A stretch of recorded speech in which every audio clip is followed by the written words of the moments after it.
Lions TV, this is your post-match analysis video for yesterday's 1-0 win on the road against Sheffield United at Bramall Lane. I'm currently still here. The ground is just there, but it is 3 points, and despite the long drive home, I'm looking forward to covering the game as always. Let's kick off the show by taking a look at the 11 that Alex Neil picked to start the match. Okay, so changes were made, some forced, some not forced. I'm going to say this and put it out there very, very early. Jafet Tanganga's deal to Sheffield United for 7 to 8 million, rising to around 10, depending on appearances / if they get promoted. On that show yesterday, they're not going to be. Was one that wasn't forced. Alex Neil has come out in the press and said after the game that Jaff was available to play. He wanted to play, but after discussions from Alex Neil with Steve Gallen and James Berylson, they decided to take him out the firing line. He did come over at full time, try and clap our fans. He got a few boos. At that point, we didn't know the full story, but now he's going to go. I can say it, look, he's been good for us, yes. The contract was on the table, and he didn't sign it. So for all those people having a problem with me fucking a while back, it speaks for itself. He didn't want to stay. He didn't want to sign a contract. He's not gone to the Prem, in my opinion, because he's not good enough for the Prem. And like I said in the video earlier in the week, life goes on. And we proved that yesterday. Beat them 1-0 without Jaff. The team was Benda in goal, Ryan Leonard right back, Tristan Kramer now moves into his actual position as centre back to partner Jake Cooper. Zach Sturge left back, Alfie Doty injured, Billy Mitchell dropped out with an injury as well on his quad, and in came Massimo Luongo alongside Casper the Nor. And then what I'm hearing is it was actually on paper, it did work well yesterday. Some people saying it's a better side than we usually play. 2 10s, so initially usually plays on the right, if Aziz plays on the left, but he does naturally drift in. So Kundal come in on that left-hand side, but it was the formation of 4-2-2-2 almost, which made us very rigid, very compact. But that's what Alex Neil cited last season, you know, let them have it in the wide areas, let them get the deliveries in, because their hit ratio on that isn't fantastic, and will be solid as a unit through the middle. And it works up front, the big Serb and Josh Coburn. So yesterday was Willie, won't he? I've put the weight out already this morning if you want to have a look at that. Tanganga Gate, or Tanganga Gate, shall we say? Something along them lines anyway. Doesn't matter, the content's the same. But there was a funny feeling in the ground yesterday. I love coming here. I think they're a great club, great fan base, similar to ours, make a lot of noise, always got a good team, and it's always a fantastic atmosphere. A lot of the times we get results here, it's always tight. But you feel that, fuck me, we could be up against it today. It's an intimidating place to come, and we're going to need everything we've got to get it over the line. But in the first half and pre-match, even from our fans, I'm not digging anyone out. There was 26,000 people there yesterday, over 1,500 Millwall fans. There was just a funny feeling in the air. I don't know whether it's the Tanganga stuff or the start they've had to the season, but it was very subdued, the atmosphere. There wasn't a lot of atmosphere at all, really. The full-time reaction it picks up, obviously, because we won the game, and there was not hanging on at the end, but there was a little bit of drama towards the end. Some great saves from Benda, which I'll get into. But I don't know, there was a weird feeling around it yesterday. It was very quiet in there, and the atmosphere didn't come from the home or from the travelling fans, really. But it doesn't matter. Look, a win's a win, 3 points on the road, and what were we living in where at the start of the season, our first 2 away games, we go and beat Norwich and Sheffield United. I think we've played them both at very good times, because I think they'll both pick up. However, you can only beat what's put in front of you, and to win those 2 clubs that usually bounce between the champ and the Prem, is very good going, in my opinion, especially with what wouldn't have been his ideal first team squad. As I said, you've got Tanganga that didn't play for obvious reasons. Doty is injured long term, we're hearing. Billy Mitchell's done his quad. Alex Neil said to news at Den after the game, no Femi Aziz, he's got an ankle injury. We'll wait to hear more on that one. It was an impact injury, so Aziz is now out. Also, there was no Race Bangura Williams in the squad. Didn't get really much of an update on that one. And Macaulay Langstaff was touch and go for the game, but didn't make it to the bench, and as a result we had quite a depleted bench. Nothing against, you know, Adam Mayer, Kamal Grant, Daniel Kelly, Kevin Nisbet, Wes Harding, who I think is really good for us when he comes on, does a fantastic job in and around the team and the squad. But you could see we was light, you know, we lacked options off the bench. Although, again, look, we got the job done. Another thing I want to cover is Benicio Baker, Zach Lovelace. What's happened to those guys? Can someone let me know in the comments? Because I'd love to see both of them involved. I think they're both good players. But, I mean, we've seen pieces of Baker in pre-season, and they seem to have He seems to have gone off the scene a little bit now, but I like what I saw of him, and he was doing really well playing before he come to us at Port Vale. Also, I mean, Zach Lovelace, I was pinning a lot of hopes on Zach Lovelace this season. Seems to have vanished into thin air, unless he's at the media day asking Joe Bryan questions on the club's social media posts. I've not seen anything of him, not seen him kick a ball. So we've got the players, we've brought them in. You know, those two would be very, very beneficial to us at the minute, and I've not seen either of them. But regardless, look, we started the game. Like I said, it's a weird one because it was a very underwhelming game. It was a very low-key atmosphere. It just felt, I don't know, like a pre-season feel about it. The guy in front of me, he's fucking brilliant. He didn't watch one kick of the ball. He literally facing the other way, talking to his mates the whole game. And you can hear people having their conversations. You can hear individual people like Conor O'Mara screaming at the away fans. It was just dead in there.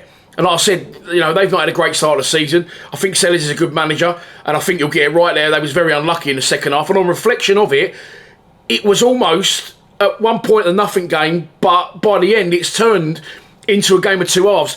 We fed off the fact that they didn't have a lot of atmosphere, and we could sense that this is not a normal Sheffield United side that we face, that is full of ideas, power, pace, attacking intent. And as that sort of dawned upon us, we got our game going and we slowly worked our way into it. And I don't think Benda's hardly touched the ball in the first half. He had lots to do in the second, which I'll get to. But in the first half, you started to sense we putting them little moves together. Lenny fizzled one just over, didn't he? As did Camille Nesley, and he scored obviously against Norwich Nesley, and he's going to score a lot of goals this season, I think, especially, you know, long range bangers. He must have some serious power in them size fives, because as I've covered before, he's tiny but generates a lot of power in his shots. It was them two that had the opportunity just off target, and then Luke Cundle stung the palms of Cooper in goal for Sheffield United. He done, and a lot of them are doing, I don't want to give our game plan away, but what Nesley did, everyone runs in the box, he pulls off to the edge. That's what Nesley did, that's what Cundle did in this instance as well, and Cooper was equal to the task. But from the resulting corner, balls come in, we continue to apply the pressure, and then eventually the ball, it's just sometimes that you can do all the smooth passing, transitions, anything in the world, but sometimes a little fucking dink, you hear me saying it anyway, Dad, don't mind that, a little dink back into the danger area. I said in my full-time reaction, it was Jake Cooper that flicked it on. It was actually the big serve. Okay, hasn't scored this season, but his all-round game, in my opinion, is definitely adding to it. He gets a good flick on to Cundle, times his run to perfection. Again, Luke Cundle, not my most favourite Millwall player, I won't lie. He looked good in pre-season though, and he's definitely an aggressive little bastard, isn't he? He's strong, he's tenacious, and he's looking to get involved with more. It's similar to George Honeyman, but with more quality. And he times his run to perfection, brings it down his chest, warrants his place in the starting side, and fires it past Cooper. After that, Coburn got forward again, and a shot was deflected just wide. And on reflection, looking back now at half time, we probably should have gone in 3, maybe 4 up. You know, some very good opportunities there. 2 shots just over, but very close. The one from Coburn deflected just wide. The goal we scored from Cundle, and of course Cundle's shot that was saved. They were clear-cut chances, but relatively easy for the goalkeeper to save or / gone over the bar. Whereas in the second half, which we'll get onto now, some of their shots, you know, we rode our luck there, and we was unlucky last week. It all evens itself out over the course of the season, with Coburn hitting the inside of the post and going along the line. They've had that, and they've had some better than average saves. One absolutely superb save from Benda in the second half. But let's wind it back to the start of that second half. We had early opportunities, didn't we? Cundle missed one, Ivanovic missed one to kill the game off, and I can see now already people are jumping on the Serb and they're jumping on Coburn. I thought Coburn played really well yesterday. I thought he led the line well. He got hustled and bustled. He got pulled from pillar to post, but he's strong and he's a good outlet for us. And I thought he was unlucky to not score when that deflected shot in the first half. And the big serve, okay, he hasn't scored, but he's got an assist there.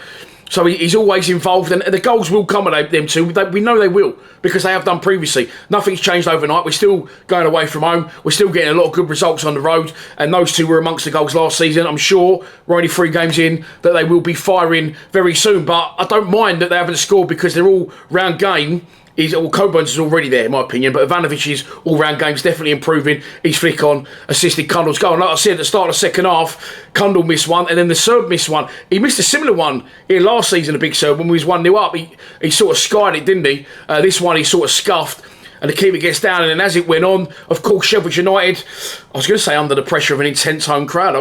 They're trying to feed off their own crowd, but they're giving their crowd nothing to shout about. Even when they did and they got into the game, it was still relatively quiet in there.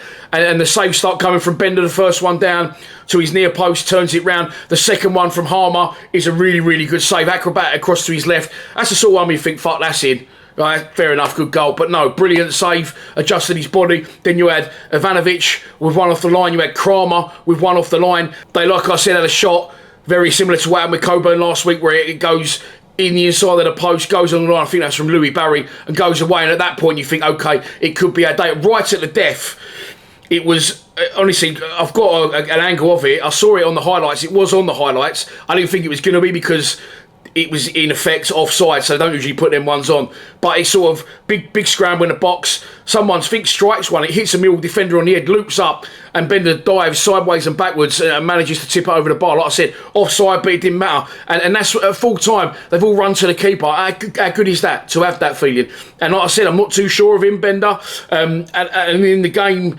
with back passes and stuff, he still looks shaky, but I'll say what I always say: you want your goalkeeper to be able to keep the fucking ball out of the net. I don't care what he can do with his feet. I don't care if he's an NFL kicker like George Long. I want a good goalkeeper that saves the fucking ball and keeps it out of the net, and that's exactly what Benda did yesterday. We take the 3 points, but we're looking to the transfer window now. 10 days to go, and we need signings through the door. I still think we need a centre forward, because it proved yesterday that Langstaff out. I was always worried about the Serb or Coburn out. Langstaff out. We had to bring Nisbet off the bench, and Alex Neil said in the week that his fitness isn't there. That got proved yesterday when someone played the ball down the line, and it looked like me running to get it.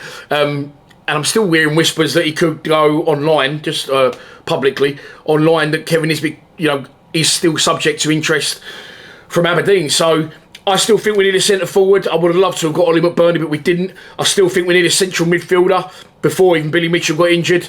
And we need another centre back now, obviously, to cover Jaff, who is officially still a Millwall player, but let's be honest, he got a lift up here. And like my mate said to me yesterday on the phone, for nearly £10 million, I would have fucking give him a lift up here as well. And I make him right. It's good business. Got him for nothing.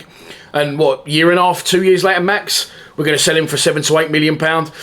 But we need a centre forward, a centre back, a centre midfielder, and as well as Lenny played, and he always does, I don't think he's going to have the legs to keep doing that every week. Danny Mack will come back at some point, but no offence, Danny Mack, again, great Millwall player down the years, tenacious, Millwall fan, etc, etc. But I feel the bracket we've gone to now, I think we need a similar, an Alfie Doty at right back, but one that doesn't get injured. So I still think we need 4 or 5 players in. Of course, I will make myself extra busy and cover all that on the channel, but that is your lot for the post-match analysis. Was Middlesbrough a bump in the road? Let's hope so. We are at home to Wrexham. Before that, Carabao Cup, Coventry would beat fucking QPR 7-1 yesterday, and they were 7-0 up after an hour. And of course, QPR will go and score one in injury time, because I had 2 Coventry centre-backs in my dream team. Fucked me over. But look, Coventry, whatever, we'll cover that tomorrow. But yeah, Wrexham at home on Saturday. They've had a little bit of a rude awakening coming to this division. I thought they would, and they're not doing fantastic. So 3 points at the Den just before the international break would be fantastic. But for now, once again, we win on the road. Since I've started the away days back up, we have got a lot of away wins. 2 away wins against Norwich and Sheffield United. 6 from 6, and we're back in the game. Please subscribe to Lions TV. Come on, you Lions.